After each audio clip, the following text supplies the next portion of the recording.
Wheels are gonna cost $700.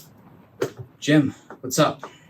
Hey Tim, what do you want me to do with all these 13-inch MacBook Pros with the shitty keyboard? All right, everyone's buying the 16-inch ones or like waiting on that 14-inch one that's coming out. Fucking Ming, man. All right, just slap the new keyboard on the 13 inches and we'll call it the early 2020 MacBook Pro. Yeah, we'll update it and call it the refreshed MacBook Pro 13. No, this is a new laptop. This is the new 13-inch MacBook Pro.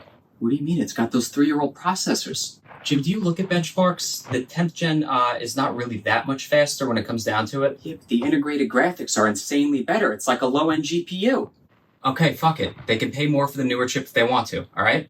All right, so on the product page, it's going to say 8th gen up to 10th. No, you are absolutely not going to do that. You're going to talk about the 10th gen chip and talk about the storage and the RAM or something. I don't know, man. This is all a bit fucky to me. You know, you talk a lot of shit for someone with a new iPad.